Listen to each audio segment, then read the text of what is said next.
Hello दोस्तों, welcome to our channel.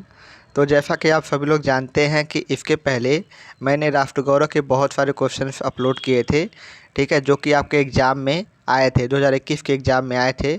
और जो भी स्टूडेंट 2021 के एग्ज़ाम में मेरी वीडियो देख के एग्ज़ाम दिए थे, उनके बहुत ही अच्छे नंबर राष्ट्रगौरव में आए थे। तो आप में से बहुत सारे लोग यह कमेंट कर रहे थे उस वीडियो पर कि सर 2022 के एग्ज़ाम के लिए भी क्वेश्चन अपलोड कर दीजिए, ठीक है। तो आप सब लोग यहाँ पे देख सकते हैं कि मैं यहाँ पे आपके लिए बहुत सारे क्वेश्चंस लेके आया हूँ और इसका पीडीएफ भी मैं आपको दूंगा, ठीक है। तो चलिए वीडियो को स्टार्ट करते हैं। और आप सब लोग यहाँ पे देख सकते हैं कि बेसिकली राष्ट्रगौरव के एग्ज़ाम का परीक्षा पैटर्न क्या है, सिलेबस क्या है। आप सब लोग यहाँ पे देख सकते हैं कि इसमें 3 खंड होते हैं, खंड क, खंड ख और खंड ग, ठीक है। पहले खंड क में राष्ट्रगौरव, खंड ख में पर्यावरण अध्ययन और खंड ग में मानवाधिकार अध्ययन से क्वेश्चन आते हैं, ठीक है। तो इस वीडियो के 2-3 पार्ट होंगे और इस वीडियो का जितना भी पार्ट बनेगा मैं आपको इस चैनल पर अपलोड कर दूंगा। आप सभी लोग जाके प्लेलिस्ट में चेक कर सकते हैं, ठीक है। राष्ट्रगौरव के नाम से प्लेलिस्ट होगी, आप सभी लोग जाके उसमें चेक कर सकते हैं, आपको सारी वीडियो मिल जाएगी। तो सबसे पहला क्वेश्चन देखते हैं। और मैं इस वीडियो में ऐसे इतने इंपॉर्टेंट क्वेश्चन बताऊँगा जो कि आपके राष्ट्रगौरव के एग्ज़ाम में इस साल आएंगे, ठीक है। तो सबसे पहला क्वेश्चन है, राष्ट्र शब्द का प्राचीनतम उल्लेख किस ग्रंथ में है? तो राष्ट्र शब्द का जो प्राचीनतम उल्लेख है वह ऋग्वेद में है, ठीक है। अगला प्रश्न देखते हैं। अगला आपका प्रश्न है, मैं आपको इसमें से बस इंपॉर्टेंट क्वेश्चन बताऊंगा जो कि आपके इस साल के एग्ज़ाम में आएंगे। अगला प्रश्न है, राष्ट्रगौरव के तत्व क्या हैं? तो इसका जो राइट आंसर हो जाएगा सभी हो जाएगा। क्यों? क्योंकि राष्ट्रगौरव के जो तत्व होते हैं, राष्ट्र की संस्कृति भी होती है, सभ्यता भी होती है और एकता एवं अखंडता भी होती है, ठीक है। तो इसका राइट आंसर हो जाएगा उपयुक्त सभी। साथ ही साथ इसमें जो ऊपर एक और क्वेश्चन था, राष्ट्र आधुनिक किस राष्ट्र से राष्ट्र को समीकृत कर सकते हैं? तो इसका जो राइट आंसर हो जाएगा वो हो जाएगा बी, राज्य से, ठीक है। अगला है आपका, राष्ट्रचित्त शब्द का अर्थ क्या है? यह बहुत ही इंपॉर्टेंट क्वेश्चन है आपका। राष्ट्रचित्त शब्द का अर्थ क्या है? तो इसका राइट आंसर हो जाएगा ऑप्शन बी, राष्ट्रीय चेतना होता है, ठीक है। राष्ट्र से राष्ट्रीय और चित्त से चेतना होता है। और एक और बहुत ही इंपॉर्टेंट क्वेश्चन आपका क्वेश्चन नंबर 7 है, यह हर साल परीक्षा में आता है लगभग, ठीक है। यही क्वेश्चन नहीं आएगा, इसमें पूछ देगा राष्ट्रगौरव की अवधारणा का प्रथम आधार क्या है, द्वितीय आधार क्या है या फिर तृतीय आधार क्या है। इन तीनों में से एक क्वेश्चन पक्का आता है। तो देखिए इसमें पहला क्वेश्चन पूछा है कि राष्ट्र की अवधारणा का प्रथम आधार क्या है?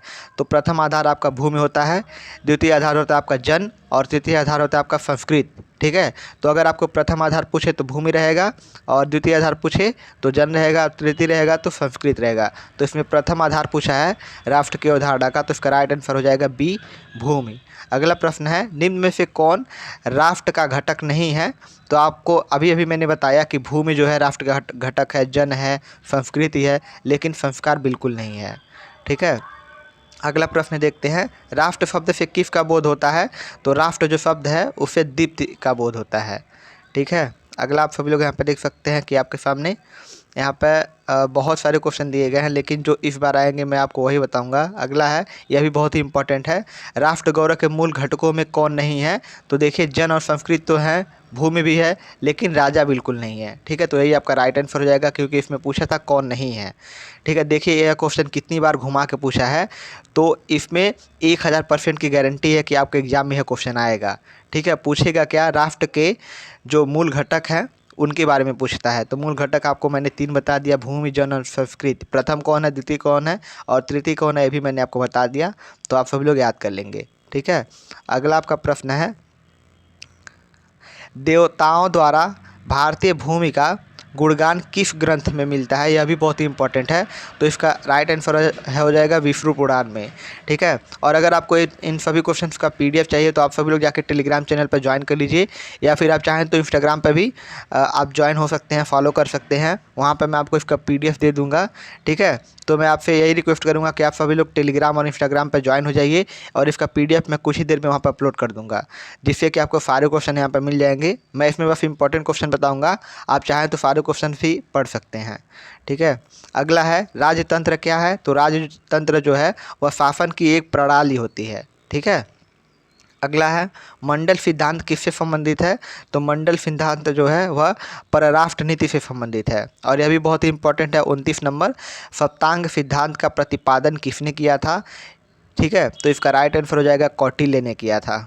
आगे बढ़ते हैं और आपका अगला प्रश्न है सभा और समिति क्या है? तो इसका राइट आंसर हो जाएगा स्वायत्तशासी संस्थाएं हैं। ठीक है। अगला है आपका गणराज्यों में शासन व्यवस्था के संचालन हेतु कौन सी संस्था है? तो इसका राइट आंसर हो जाएगा मंत्री परिषद। ठीक है। और यह भी बहुत ही इंपॉर्टेंट है। क्वेश्चन नंबर 36, एक पढ़ जातक के अनुसार लिच्छवी गणराज्य की केंद्रीय समिति में कितने राजा थे? तो इसका राइट आंसर हो जाएगा 7707। ठीक है। अगला प्रश्न देखते हैं। अगला प्रश्न है आपका बुद्ध के समय कितने गणराज्यों का अस्तित्व था? तो यह भी बहुत ही इंपॉर्टेंट है। इसका राइट आंसर हो जाएगा ऑप्शन नंबर सी 10, यानी कि 10 गणराज्यों का अस्तित्व था। ठीक है। और आगे बढ़ते हैं। अगला प्रश्न है आपका भारतीय संस्कृत का आदर्श वाक्य सत्यमेव जयते किस ग्रंथ से संबंधित है? यह भी बहुत ही इंपॉर्टेंट क्वेश्चन है। ठीक है। इसमें पूछा है कि भारतीय संस्कृत का जो आदर्श वाक्य है एक, जो कि है सत्यमेव जयते, वह किस ग्रंथ से संबंधित है? तो इसका राइट आंसर हो जाएगा बी मुंडक उपनिषद से। ठीक है। अगला प्रश्न है आपका वर्ण व्यवस्था के अंतर्गत समाज में कितने प्रकार के वर्ण थे? यह भी बहुत ही इंपॉर्टेंट है। तो इसका राइट आंसर हो जाएगा आपका 4। ठीक है। 4 कौन कौन से थे? तो ब्राह्मण, क्षत्रिय, वैश्य और शूद्र था। ठीक है। अगला है आपका प्राचीन भारत में शल्य चिकित्सा के जनक के रूप में किसे जाना जाता है? यह भी बहुत ही इंपॉर्टेंट क्वेश्चन है आपका। तो इसका राइट आंसर हो जाएगा आपका सुश्रुत। इसको याद कर लीजिएगा, यह आपके एग्जाम में आने वाला है। ठीक है। प्राचीन भारत में शल्य चिकित्सा के जनक के रूप में किसे जाना जाता है? तो सुश्रुत को जाना जाता है। नागार्जुन रसायनज्ञ ने किस ग्रंथ का प्रणयन किया था? यह भी बहुत ही इंपॉर्टेंट है। तो इन्होंने रस रत्नाकर का प्रणयन किया था। ठीक है। अगला है आपका कौटिल्य ने स्वर्ण के कितने प्रकार बताए हैं? तो इसका राइट आंसर हो जाएगा आपका 5 प्रकार बताए हैं। कौटिल्य के अनुसार कितने वर्णों का सोना पूर्ण शुद्ध होता है? तो 16 वर्णों का सोना जो होता है वह पूर्ण शुद्ध होता है। ठीक है, शुद्ध होता है। अगला है ऋग्वेद में अय, यह भी बहुत ही इंपॉर्टेंट है। अय शब्द किस धातु के लिए आया है? तो अय जो शब्द है वह लोहा के लिए आया है। ठीक है। आप में से बहुत सारे लोग इसका आंसर गलत देते हैं। तो अय शब्द का जो उपयोग है यह लोहे के लिए आया है। ठीक है। लोहा में कार्बन की मात्रा के आधार पर कितने भेद हैं?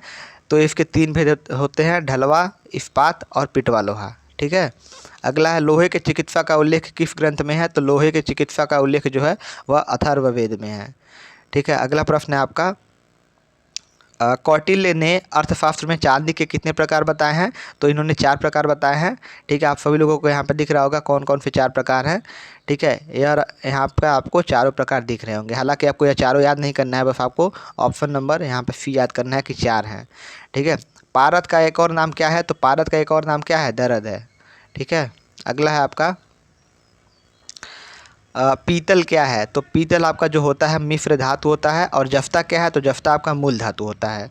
ठीक है। और यहाँ पर साथ ही साथ यहाँ पे एक और इम्पॉर्टेंट क्वेश्चन है, चरक संहिता में रसायन के कितने पदों में है? चरक संहिता के रसायन का कितने पदों में है? तो इसका जो राइट आंसर हो जाएगा आपका ऑप्शन नंबर डी हो जाएगा 4 पदों में है चरक संहिता। ठीक है। इनमें से किस रसायन का उल्लेख चरक ने किया था? तो उन्होंने सभी का उल्लेख किया था, च्यवनप्राश, यहाँ पर ब्रह्म रसायन और त्रिफला सभी का किया था। ठीक है। अगला प्रश्न है आपका चरक संहिता के दूसरे भाग का क्या नाम है? तो राइट आंसर आपका निदान अवस्थान। ठीक है। अगला है चरक संहिता के अनुसार को जरा या व्याधि का नाश किससे होता है? तो राइट आंसर आपका ऑप्शन नंबर ए रसायन से। ठीक है। और आप सभी लोग यहाँ पर देख सकते हैं कि इसमें और भी बहुत सारे क्वेश्चन हैं। इसमें आप सभी लोग देख सकते हैं कि इसमें टोटल आपका 701 प्रश्न है। ठीक है। तो अगर आप लोग इतना प्रश्न पढ़ लेते हैं तो इसकी पूरी गारंटी है कि आपका जो सेक्शन ए है वह पूरी तरीके से आपको अच्छे नंबर दे के जाएगा। ठीक है। पूरे जितने भी क्वेश्चन आएंगे सेक्शन ए में उसमें आप सभी लोग 90% क्वेश्चन सही करके जाएंगे आराम से, अगर आपको जितना भी मैंने बताया है प्लेलिस्ट में अगर आप लोग उतना पढ़ लेते हैं तो। ठीक है। तो आप सभी लोग इसका PDF जाके ले लीजिए टेलीग्राम से और वहाँ से आप सभी लोग पढ़ लीजिए। तो इस वाली वीडियो में बस इतना ही रहने देते हैं। और इसका जो अगला पार्ट है वो प्लेलिस्ट में मैं अपलोड कर दूंगा, अभी दोपहर तक वो भी अपलोड हो जाएगा। तो आप सभी लोग थोड़ी देर बाद उसको भी पढ़ सकते हैं। ठीक है। तो आई होप आप सभी लोगों को वीडियो अच्छी लगी हो। अगर आपको वीडियो अच्छी लगी वीडियो को लाइक करें, चैनल पर पहली बार आए तो चैनल को सब्सक्राइब करें। तो आज के इस वीडियो में इतना ही, मिलते हैं हमसे अगली वीडियो में। Thank you so much.